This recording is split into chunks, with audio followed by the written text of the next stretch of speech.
Very very good morning friends. I hope आप लोग बहुत अच्छे हो गए।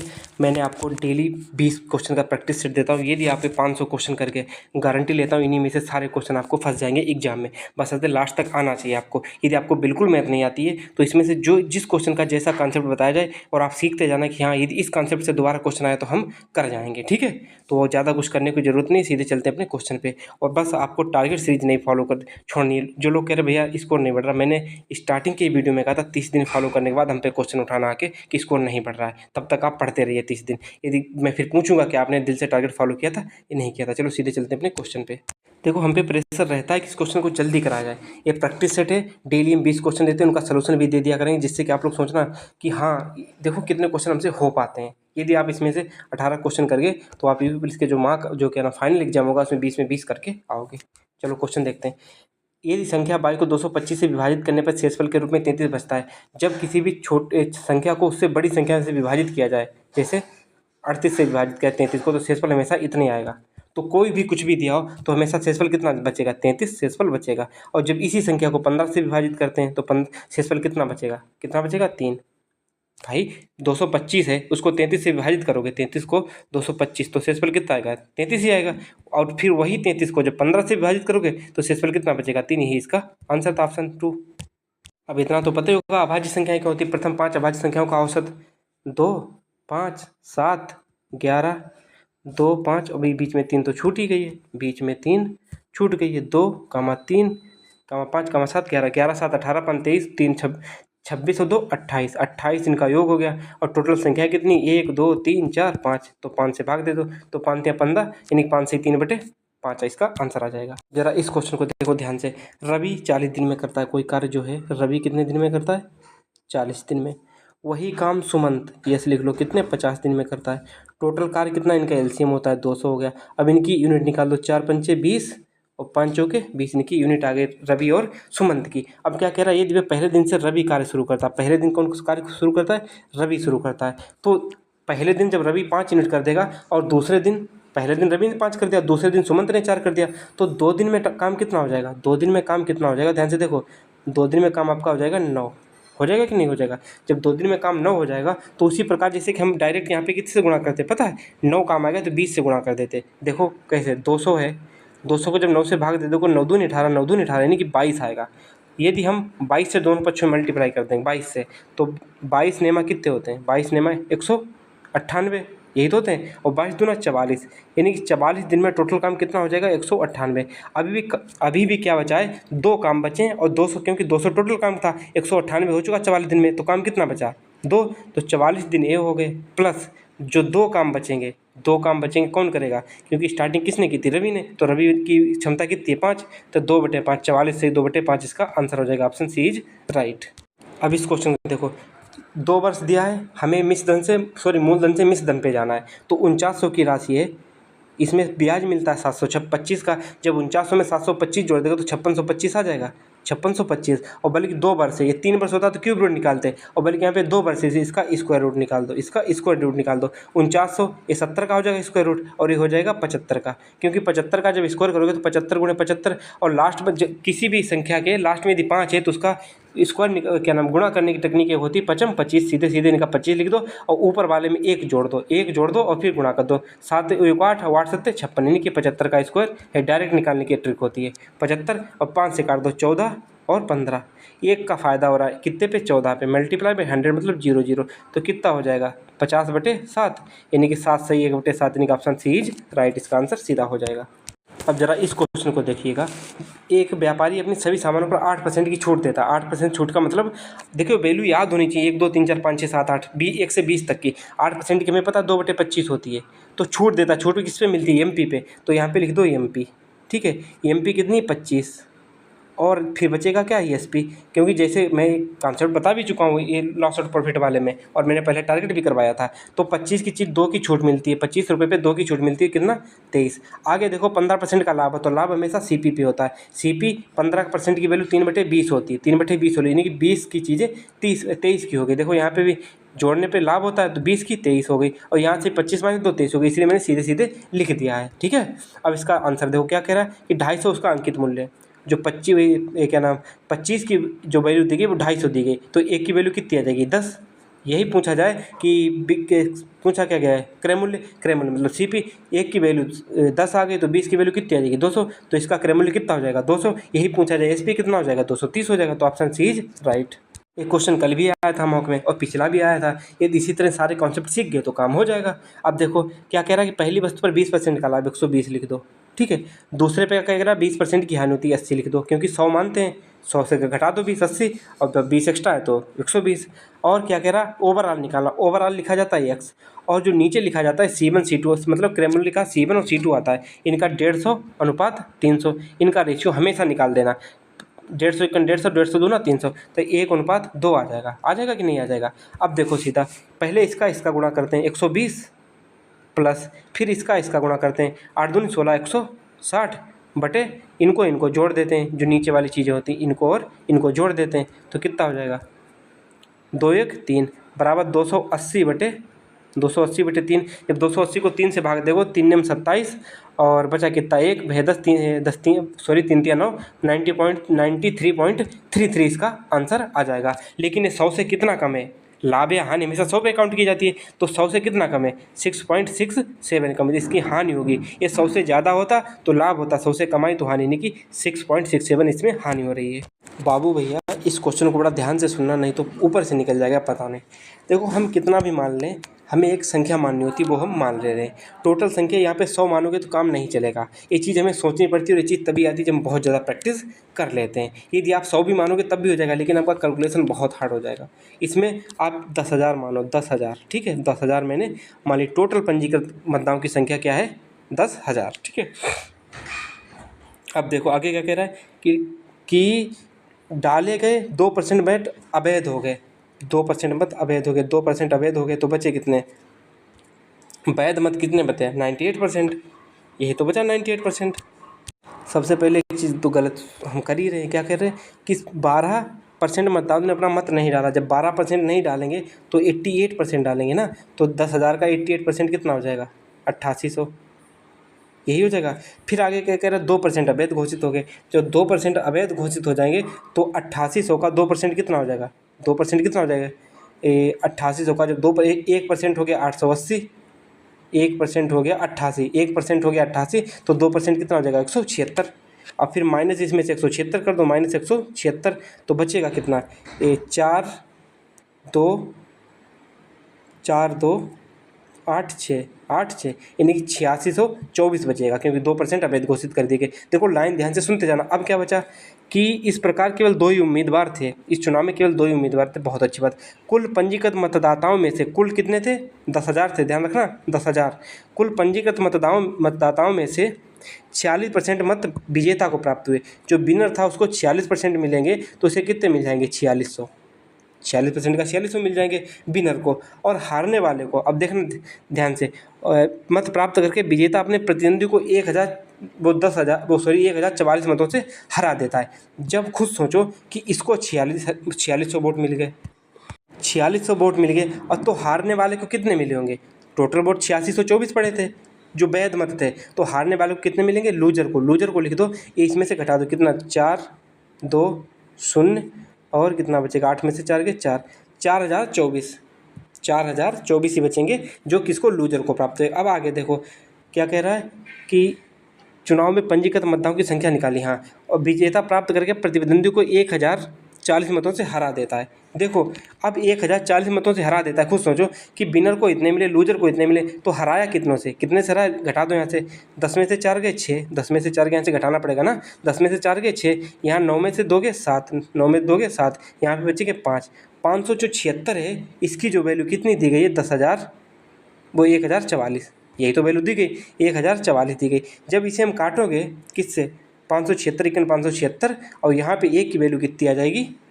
1 की वैल्यू जो आ जाएगी, 1 मिनट काटने से कितना बचेगा, यहाँ पे 576 बचा था ना, 576 की वैल्यू कितनी है, कटेगा नहीं, 1044, 576 दूना होता है कितना 1144, बल्कि नहीं कटेगा। तो जो टोटल पंजीकृत 1 की वैल्यू कितनी आ जाएगी 1044/576, यही तो बचेगा। और टोटल हमने पंजीकृत मतदाता कितने मारे थे 10,000, मल्टीप्लाई बाई 10,000 कर दो, 10,000 कर दो। अब आप इसको कट्टम पिट्टा कर लोगे। अब इसमें कुछ नहीं बचा है, मैंने बहुत छोटे से टेकल में करके दिखा दिया कि कितना बचेगा 5,076। जो इसका आंसर आ रहा था, देखना कि इसका जो आंसर आएगा ये वाला आएगा, ऑप्शन ए। इसमें बस मल्टीप्लिकेशन बचता था, इसलिए आप मल्टीप्लाई कर लो गुणा भाग तो आपका हो जाएगा। ठीक है, इस क्वेश्चन को देखो, दो सहभाज्य संख्याएं, सहभाज्य संख्या क्या होती है, जिनका HCF 1 होता है। सहभाज्य संख्या 2 3 हो गई, 5 7 हो गई, 11 13 हो गई, यही सहभाज्य संख्याएं होती हैं, एक जोड़े में रहती हैं। ठीक है, युग्म में। तो इनको देखिएगा क्या कह रहा है, दो सहभाज्य संख्याओं का लघुत्तम समापवर्त। हमेशा देखना कि जो इनका 2 7 का लघुत्तम समापवर्त निकालोगे 7 दूनी 14 आएगा, 3 और 5 का निकालोगे 15 आएगा, 15 आएगा। उसी प्रकार खुद अब 15 आया कैसे, इसका गुणनफल आया, यही तो आया। वही चीज़ इसमें पूछी गई है कि दो सहभाज्य संख्याओं का लघुत्तम समापवर्त कितना है। यदि उनका गुणनफल 323 है, यदि उनका गुणनफल 323 है तो उनका LCM भी कितना होगा, 323 होगा, क्योंकि एक दूसरे को इक्वल होते हैं, जो चीज़ मैंने आपको दिखाई दी है। तो इसमें कुछ ज़्यादा करने को नहीं, 323 इज राइट आंसर। देखो इस क्वेश्चन में आप मेथड से जाओगे तो आप हमेशा चकमा खाओगे, इसीलिए हमेशा ऑप्शन से जाना। ऐसा क्वेश्चन आ जाए कभी भी जिसमें पूछा गया कि संख्या समानुपात में पहुँच जाए, जैसे 11 लिख लिया, 15 लिख लिया, 19 लिख लिया और कितना लिख लिया, 25 लिख लिया। अब जरा देखो, यदि प्रत्येक संख्या में 5 जोड़ने क्या समानुपात में आती है कि नहीं, इनका अनुपात और लास्ट वाली 2 का अनुपात समान आ जाएगा। देखना, इसमें 5 जोड़ने तो कितना हो जाएगा 16, इसमें 5 जोड़ देंगे तो कितना हो जाएगा 20। ठीक है, इसमें 5 जोड़ेंगे 24, इसमें 5 जोड़ देंगे कितना हो जाएगा 30। अब देखो काटने पे अनुपात समान आता कि नहीं, 4 चौके 16, 4 पंचे 20। अब देखो यहाँ से काटो, किसे 6 से काटो, 6 चौक 24, 6 पंचे 30, यानी कि देखो 4:5 और यहाँ पे भी 4:5, क्योंकि हमें इस तरीके से देखना पड़ता है, पहले की 2 और लास्ट की 2। तो 4:5, 4:5, यानी कि जो समानुपात है वो सेम आ रहा है। तो इसका आंसर कौन सा राइट हो जाएगा, ये हमेशा ऑप्शन से जाना, ऑप्शन इज राइट, कभी भी इसको गुणा भाग से मत जाना। अब इस क्वेश्चन को देखो, 29 प्रेक्षणों का औसत, 29 जो प्रेक्षण है उनका औसत जो है कितना दिया गया है, 40। 29 प्रेक्षणों का औसत कितना दिया गया, 40 दिया गया। अब इनका मल्टीप्लाई कर दोगे तो कितना आ जाएगा, 29 दूना 58, 58 दूना ऐसे कर लो 0, 9 चौक 36 के 6 हाथ से लगे 3, 4 दूनी 8, 3 11, 1160। 15 प्रेक्षणों का 38 है, 15 प्रेक्षणों का 38 से इनका गुणा कर दो, 15 8 120 हाथ से लगे 12, 15 3 45 और 12 57, 570। अगला देखो 15 का 45 है, 15 का 45 है, 15 का 45 है, 45 से गुणा कर दो, 15 75 के 5 हाथ से लगे 7, 15 चिक्को 60 और 7 67। तो कितना हो जाएगा 5 4, इन दोनों को जोड़ने पर तो 6 6 12, 1245 इनका आ गया टोटल योग। और बल्कि 1160 है तो इसमें से 1160 घटा दो, वही संख्या आ जाएगी। कितना आ जाएगा 5, 14 में से 6 के 14 में से 6 के कितना बचेगा 8, और 14 में से 6 के 8, यहाँ पे 0 0 यानी कि 85। जो इसका जो आंसर आ जाएगा कितना ऑप्शन, वो क्या नाम शेष बचेगा घटाने पे 85, वही जो ज़्यादा था। तो 5वां 15वां अंक क्या हो जाएगा 85 प्रेक्षण। अब जरा इस क्वेश्चन को देखो, क्या कह रहा है, 4000 की वस्तु थी, 4000 की वस्तु थी, इसने पहले 5% की छूट 95/100, फिर क्या हुआ 7% की छूट थी 93/100, 1 0 1 0 1 0 1 0 1 0 1 0 1 0 कट गया। ठीक है, अब देखो 5 चौके 20, यहाँ पे देखना 5 चौके 20 हासिल लगे 2, और 9 चौक 36 2 38, 380 गुणे 93/10, तो 0 से 0 कट गया। तो इसका आंसर कितना हो जाएगा 38 मल्टीप्लाई बाई 93। अब देखो यहाँ पे क्या बच रहा है, 8 3 24, 8 3 24 बच रहा है। इनके ऑप्शन भी हम क्लियर दिखने लगे, जिससे कि आपको क्वेश्चन आसानी से हो सके। इसका यूनिट डिजिट क्या होगा, 8 3 24, इसका 4 आ रहा है। देखो इसमें भी यूनिट डिजिट 4 नहीं है, यहाँ पे भी यूनिट डिजिट 4 नहीं है, यहाँ पे इकाई का अंक 5 है। तो ऑप्शन सी इज राइट। इसका पूरा आप लोग पूरा गुणा करते हैं, हमने इसको सीधे यूनिट डिजिट से कर दिया, इकाई अंक से। तो इसका ऑप्शन गुणा में करना, मतलब मल्टीप्लिकेशन हमें करना भी नहीं पड़ा। इस क्वेश्चन को ध्यान से देखना, 720 मीटर वृत्ताकार ट्रैक, 720 मीटर, एक ट्रैक जो है, ट्रैक मतलब कि रास्ता है, इसकी जो टोटल लंबाई है, इसका हम सीधा खोल दें तो कितना है 720 है। ध्यान से सुनना इस चीज़ को। और क्या कह रहा है, वे एक ही बिंदु से, एक ही बिंदु यहाँ से मान लो, एक ही बिंदु से, और एक ही बिंदु से दौड़ना शुरू करते हैं 1.5 सेकेंड से, और 3.5 मीटर पर सेकेंड की गति से एक ही दिशा में, मतलब कि अलग अलग नहीं जाते, एक इधर एक इधर, हम एक ही दिशा में, एक ही दिशा का मतलब ऐसे जा रहे हैं। अब देखो दोनों एक ही दिशा में जा रहे। अब सोचो एक जा रहा 15 किलोमीटर की स्पीड से, एक जा रहा 20 किलोमीटर प्रति स्पीड से। तो एक घंटे में एक जाता 15 किलोमीटर, एक जाता 20 किलोमीटर। तो उनके बीच अंतर कितना आ जाता? एक घंटे में आप 20 किलोमीटर जा रहे हैं, अगला 15 किलोमीटर जा रहा है, तो 5 किलोमीटर अंतर आ रहा। यानी कि एक घंटे में 5 किलोमीटर, तो 2 घंटे में 10 किलोमीटर, 3 घंटे में 15 किलोमीटर। वही चीज़ यहाँ पे हम समझा रहे हैं। तो कि कैसे निकालते हैं? हम घटा के निकालते हैं। तो उसी प्रकार जो 720 है, जो पहली बार जब मिलेंगे, ध्यान से सुनना, जब पहली बार मिलेंगे तो 720 की टोटल दूरी थी और उनका अंतर 3.5 में से 15 के कितना बचेगा? 2 बचेगा। तो कितना हो जाएगा? 360। 360 क्या आ जाएगा? ये मीटर आ जाएगा। 360 सेकेंड आ जाएगा। जब 360 सेकेंड को हम मिनट में चेंज करेंगे तो हम 60 से भाग दे देंगे। 6×36 यानी कि 6 मिनट आ जाएगा। पहली बार वो कब मिलेंगे? पहली बार 6 मिनट में मिलेंगे। और पूछा क्या गया कि दूसरी बार, यहाँ पे देखना ध्यान से, दूसरी बार कब मिलेंगे? पहली बार 6 मिनट में मिलते हैं, तो जब दूसरी बार मिलेंगे तो कितने मिलेंगे? 6 दूनी 12, यानी कि 12 ऑप्शन राइट, 12 मिनट में मिलेंगे। क्वेश्चन समझ में आया कि नहीं आया, जरूर बताना हम लोगों को। चलो ये क्वेश्चन खैर है तो नहीं कराने वाला, फिर भी हम किस्त वाला क्वेश्चन बहुत मुश्किल का है तो पेपर एसएससी जीडी का, और यूपी पुलिस और एसएससी डीजी लगभग में समान है, ज़्यादा अंतर नहीं है। तो चलो देख लेते, कोई बात नहीं। कि 3 समान वार्षिक किस्तों में भुगतान किया गया। पी1 पर उधार ली गई राशि, प्रत्येक किस्त 30,000 की थी। यदि ब्याज की दर 5% हो, जैसे ब्याज की दर 5% का मतलब 1/20 होता है, यही तो होता है। और बल्कि 3 समान किस्तों पे, 3 समान का मतलब कि 20 की चीज़ 21 में बेची गई। और फिर इनका स्क्वायर कर दो, 20 अगली किस्त जो पड़ेगी वो, अगली किस्त जो पड़ेगी तो 20 का स्क्वायर 21 का स्क्वायर। अगली तीसरी किस्त पड़ेगी तो 20 का क्यूब 21 का क्यूब। अब ये वाली जो तीनों किस्तें बल्कि समान है, कही जाता है 3 समान किस्तों में हमें किस्त समान करने के लिए जब यहाँ पे क्यूब है, यदि हम यहाँ पे 21 का गुणा कर दें तो यहाँ पे भी क्यूब हो जाएगा, और यहाँ पे हम 21 के स्क्वायर का गुणा कर दें 21 स्क्वायर का तो भी समान हो जाएगा कि नहीं हो जाएगा। अब हम इस चीज़ को जब इधर 21 के स्क्वायर से गुणा कर रहे हो तो इधर भी 21 के स्क्वायर से गुणा करना पड़ेगा, और इधर 21 से गुणा करना पड़ा तो इधर भी 21 से गुणा करना पड़ेगा, और इधर तो नीचे वाले तो सब सेम है कि नहीं है। अब हम आपको नीचे करके दिखाते हैं क्या बचेगा। ऊपर कितना बचेगा? ऊपर कितना बचा था? ये कितना बचा था? हाँ, 21 का स्क्वायर 441 दूना कितने होते हैं? 441 दूना 441 दूना 882 होते हैं ना। क्यों? क्योंकि यहाँ पे 20 है और 21 का स्क्वायर 441, तो 882, यानी कि 882 का 820 लिख लो, 882 का 8820 हो जाए, क्योंकि जीरो भी लेना था। अब दूसरा देखो क्या कह रहा है। दूसरा कह रहा है कि 21 का गुणा 400 से करो तो 21 चौके 84, यहाँ पे कितना हो जाएगा? 8400 हो जाएगा। यहाँ पे नीचे कितना हो जाएगा? 8000 हो जाएगा, क्योंकि 20 का क्यूब होता है। और बल्कि ये तीनों हो जाएंगे 9261, 21 का घन 9261 और 9261। ठीक है। अब देखो क्वेश्चन को ध्यान से, ऊपर हम डिलीट कर रहे हैं, कोई प्रॉब्लम नहीं होनी चाहिए, हमें नीचे वाली चीज़ें मिल गई हैं।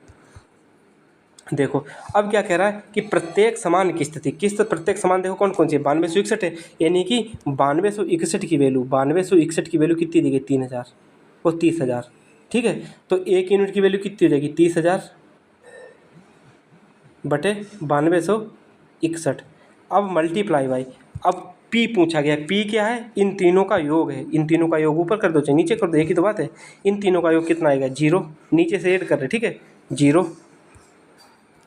और 2 और कितना? 8 4 12 के 2 हासिल लगा, 1 8 3 24 25, 25,220 इनका योग आया। और यही वैल्यू पूछी गई, इसको मल्टीप्लाई कर दोगे 25,220 का मल्टीप्लाई कर दोगे तो इनका जब गुणा भाग करके आओगे तो 81,697 कुछ ऐसे आएगा। आप गुणा भाग कर लेना, ज़्यादा कुछ है नहीं इसमें। अब इस क्वेश्चन को देखो, ए जो है कार्य को 51 दिन में करता है, ए 51 दिन में करता है। जो बी है वो 34 दिन में करता है, 34 दिन में। तो इनका एलसीएम कितना हो जाएगा? 102। 51 दूना 34 तियाँ 102। यदि वे एकांतर दिनों में कार्य करते और ए कार्य को शुरू करता है, ए कार्य शुरू करेगा पहले दिन ए और दूसरे दिन बी, तो 2 दिन का कार्य कितना हो जाएगा? 2 दिन का कार्य कितना हो जाएगा? 5। अब तो यदि हम 102 में 5 से भाग दें तो 20 पंचे 100, हमें 20 संख्या पूरी जो संख्या मिलती है उसी से गुणा किया करते हैं। अब इधर भी हम 20 से गुणा कर देंगे और इधर भी 20 से गुणा। जब इधर 20 से गुणा करेंगे तो 40 दिन में, तो 40 दिन में जो कार्य है वो कितना हो जा रहा है? 100 कार्य हो रहा है। तो 40 दिन और प्लस 2 काम बचा था क्योंकि 100 हो चुका था। 2 और करवाना किससे, ए से। ए की यूनिट, ए की क्षमता कितनी है, 2/2, यानी कि 40 और 1 41 दिन में काम समाप्त हो जाएगा। ऑप्शन ए वाला, ऑप्शन 2 इज राइट। हम इसका मेथड आपको बता चुके, प्रत्येक में जोड़ जोड़ के आप लोग देख सकते हो। इस क्वेश्चन को ध्यान से देखना क्या कह रहा है। एक दुकानदार चावल बेचता है और इसके विक्रय मूल्य से 15% पे कम खरीदता है, यदि ESP कितना हो जाएगा। 15% की वैल्यू 3 कितनी होती है, 20 होती है। और क्या कह रहा है कि विक्रय मूल्य से 15% कम पे खरीदता मतलब CP 15% कम पे मतलब 3 कम पे खरीदता है। 20 की चीज़ है वो कितने पे खरीदता है, 17 में। अब आगे देखो ध्यान से क्या कह रहा है कि यदि 1 महीने के लिए उसकी कुल बिक्री 20 की वैल्यू कितनी दी गई, 20 की वैल्यू दी गई 55,000, 5,50,000। तो 1 की वैल्यू कितनी हो जाएगी, 0 0 कट जाएगा, 2 से काट दो, 2 सत्ती 14, 2 सत्ती 14, 2 पंचे 10, 2 पंचे 10 कितना हो जाएगा, 0 0, 77,501 की यूनिट आ जाएगी। जब इसको हम 17 से, अब हमें इसकी CP की वैल्यू निकालनी है। CP की वैल्यू जब निकालोगे तब इसमें 17 से मल्टीप्लिकेशन करेंगे, 17 से मल्टीप्लाई करोगे तो इसकी वैल्यू कितनी आ जाएगी, देखना 0 0 हो गया। 17 अपना 85 की 5 हासिल लगे 8, 17 सत्ते। जब इनका पूरा गुणा भाग करोगे तो इसका जो गुणा करने के बाद आएगा 46, 4,67,500, 4,67,500। ठीक है, इतना आ जाएगा। अब इधर का हम डिलीट किए दे रहे हैं। अब देखना आगे क्या कह रहा है कि 8,000 रुपये उसने भुगतान किए। भुगतान मतलब कि और खर्च किए, जैसे कि आप कोई चीज़ खरीदने गए, 100 रुपये की पहले खरीदी, फिर 200 की और खरीदी, 200 और, तो टोटल कितने की खरीदी, 300 की खरीदी कि नहीं खरीदी टोटल। उसी तरह यहाँ पे एक चीज़ कही गई है कि 8,000 उसने और भुगतान किए। यदि इसमें 8,000 और ऐड कर दें तो हमें क्या मिल जाएगा, CP, असली CP जो मिलेगा वो मिल जाएगा। जब इसमें हम 8,000 जोड़ देंगे तो हमारा आएगा 47,55, इतने आ जाएगा ना। इसका आ जाएगा जब 0 0, अरे 47,55, 4,75,500 इसका टोटल CP आ जाएगा, टोटल CP, क्योंकि 8,000 की चीज़ हमने और भुगतान किया, यानी कि 8,000 और ऐड कर दिए। अब क्या कह रहा है कि अब हमें लाभ कितना होगा, अब पूछ रहा है। अब वही चीज़ हमसे पूछी जा रही है क्या, कि महीने का लाभ कितना होगा। 5,000 रुपये उसने कुल बिक्री हुई थी। अब देखो 4,75,500 की चीज़ खरीदी और 5,50,000 की बेची, तो इसमें घटाने पे फ़ायदा कितना हो रहा है, तो यहाँ पे 74,500 का फ़ायदा हो रहा था, 74,500 का। और किस पे फ़ायदा हो रहा है, 47,5,500 और मल्टीप्लाई बाई 100 कर दो, 0 से 0 कट गया, 0 से 0 कट गया। अब हम इसमें कट्टम पिट्टा कर लेंगे, कुछ भी नहीं बचा इसका आंसर, और कट्टम पिट्टा करने के बाद जो आंसर आए वही होगा। देखो इतना हार्ड नहीं आएगा, पहला मॉक था, थोड़ा पता नहीं कैसा हमने देखा भी नहीं तो दे दिया, कोई बात नहीं, उसके लिए सॉरी। बाकी कॉन्सेप्ट यही रहेगा कैसा भी पेपर आए। अब जरा इस क्वेश्चन को देखो, रमेश और नरेश एक दूसरे को 26 किलोमीटर प्रति घंटा और 18 किलोमीटर प्रति घंटा से दौड़ना शुरू करते हैं। 1 घंटे 45 मिनट बाद कितने, 1 घंटे 45 मिनट बाद मिलते हैं। देखो एक 26 किलोमीटर से भाग रहा है इधर, और एक दूसरे की ओर ना विपरीत दिशाओं में, इसका मतलब एक 18 किलोमीटर प्रति घंटा के भाग रहा है। तो इन दोनों का योग कितना हो जाएगा, 26 18 34, यानी कि 34 किलोमीटर प्रति घंटा की रफ्तार से वो भाग रहे हैं। और इनके बीच में कितना टाइम लगता है, 1 घंटे 45 मिनट। जब 1 घंटे 45 मिनट को घंटे में बदलोगे तो 60 से भाग करना पड़ेगा। 5 45, 15 चक्कू 60, और 3/4 की वैल्यू होती है 0.75, वही तो होती 0.75। तो 1.75 का जब इसमें मल्टीप्लाई करोगे तब आ जाएगा कितना, जो कुछ भी आए 77, हाँ 77 आ जाएगा। और क्योंकि 1 किलोमीटर में 1000 मीटर होते हैं, इसमें मल्टीप्लाई 1000 से कर दो, 77,000 इसका आंसर आ जाएगा। हम इस क्वेश्चन की जगह पे कुछ और ऐड कर ले रहे हैं, बाकी इस क्वेश्चन को बता देंगे, ज़्यादा बड़ी बात है नहीं। एक क्वेश्चन है, जैसे एक क्वेश्चन खूब आता है भर भर के। एक आयताकार मैदान है, उसमें गाय किसी कोने पे बंधी है, और जो बंधी है उसकी रस्सी की लंबाई 7 सेंटीमीटर है। तो गाय कितना मैदान चरेगी, ये क्वेश्चन खूब यूपी पुलिस में भर भर के पूछा गया है। तो जैसे गाय यहाँ से यहाँ तक ही तो जा पाएगी, क्योंकि वृत्ताकार मैदान है, यहाँ से यहाँ तक चरेगी, यहाँ से यहाँ तक चरेगी, तो कितना चरेगी, टोटल इसका जो एंगल होता है, जो आयत होता है, उसका एक कोना 90 डिग्री का होता है, और बल्कि आयत के सभी कोणों का योग 360 होता है। तो 360 ही तो चल पाएगी, और इंटू कितना, ये अर्धवृत्ताकार है, क्या वृत्ताकार है, तो पाई आर स्क्वायर, आर कितना है 7 सेंटीमीटर। जब 7 सेंटीमीटर मानोगे तो ये क्षेत्रफल निकल आएगा। उसी प्रकार ये वाला क्वेश्चन है, देख लीजिएगा। ये बन जा रहा है, देखो 3 सेंटीमीटर, इस प्रत्येक वृत्त की त्रिज्या 3 सेंटीमीटर है, ए भी 3.5 सेंटीमीटर, ए भी 3.5 सेंटीमीटर। तो एक समबाहु त्रिभुज बन रहा है, कितने सेंटीमीटर का, 7 सेंटीमीटर का। तो समबाहु त्रिभुज का क्षेत्रफल क्या होता है, 3 √3/4 भुजा स्क्वायर मतलब 7 का स्क्वायर। ये हो गया समबाहु त्रिभुज का क्षेत्रफल। और बल्कि हमसे पूछा क्या गया वो भी ध्यान से देखो कि प्रत्येक वृत्त के अन्य दो वृत्तों की स्पर्श करता है। वृत्तों से घिरे हुए भाग को, ये वाले पूछा गया, यह वाली चीज़ है, वृत्तों से घिरे हुए भाग को जो अंदर जो बचा है ना यहाँ, इतना हमें क्षेत्रफल पूछा गया है। यदि हमें टोटल क्षेत्रफल इसका मिल जाए, टोटल ये वाला, और उसके बाद में जो एक खंड है, त्रिज्य खंड है, इनका क्षेत्र मिल जाए और हम घटा दें, वही हमारा आंसर हो जाएगा। देखो एक त्रिज्य खंड का क्षेत्रफल निकाल लो। ये समबाहु त्रिभुज है, समबाहु त्रिभुज का मतलब इसका प्रत्येक कोण 60 डिग्री का होगा, तो 60/360 एक त्रिज्य खंड का निकाल लें, और जब 3 का निकाला 3 से मल्टीप्लाई कर देंगे। तो इसके लिए इसकी त्रिज्या क्या है, 3.5 है इसकी त्रिज्या, 3.5 इसकी त्रिज्या, पाई आर स्क्वायर मतलब स्क्वायर इंटू पाई, हाँ इंटू पाई, ठीक है। और टोटल निकालना हमें कितने का, 3 का निकालना है, 3 का निकालना है। 6 एकन 6, 6 चरंग 36, 3 एकन 3, 3 दूना 6, तो कितना बचेगा, 2 पाई 3.5 का स्क्वायर, इतना ही तो बचेगा। अब इसको हम डिलीट किए दे रहे हैं। जब इतना बचेगा तो इसके बाद हम क्या कर सकते हैं, इसका निकाल लेंगे पूरा क्षेत्रफल और इसका निकाल लेंगे पूरा क्षेत्रफल, दोनों को घटा देंगे। देखो टोटल में से घटा दो इतना, तो कितना बचेगा, जो अंदर वाला त्रिज्य खंड है इसका क्षेत्रफल आ जाएगा। हम आपको कॉन्सेप्ट समझाने आए हैं, सही बात है कि नहीं। अब खुद सोचो कि पूरे का हमें क्षेत्रफल मिल जाए, यही तो त्रिज्य अंदर वाले भाग का निकालना है, और इन तीनों त्रिज्य खंडों का मिल जाए क्षेत्रफल, और उनमें से घटा दो तो हमें क्या मिलेगा, जो तीनों स्पर्श करने पे क्षेत्रफल, जो ऐसे करके करने पे जो बीच में जो बचता है, इसका क्षेत्रफल हमें आराम से मिल जाएगा। 3D या 2D से क्वेश्चन आएगा, सीधा सीधा फार्मूला बेस्ड आएगा, और आपको सारे फार्मूले याद होने चाहिए। क्या कह रहा है कि कुल पृष्ठीय क्षेत्रफल, बेलन का कुल पृष्ठीय क्षेत्रफल होता है 2 पाई आर एच प्लस आर, और टोटल की वैल्यू दी गई 440, ठीक है। अब 2 पाई मतलब 22/7, आर मतलब 7, ठीक है, और 10 और प्लस आर की वैल्यू कितनी दी गई, सॉरी आर की वैल्यू दी गई है, 1 मिनट, हमें एच निकालना है, तो एच प्लस आर की वैल्यू दी गई 7 बराबर 444। देखो 22 दूना 44 ही हो गया, तो 44 इधर कितना बचेगा, 10, ठीक है। 7 से 7 कैंसिल, यानी कि एच प्लस 7 = 10 आ गया। तो एच की वैल्यू कितनी आ जाएगी, 10 में 7 के 3, यही इसका आंसर था। कौन सा, ऊपर दिया होगा, ये देखो आंसर 3 इज राइट।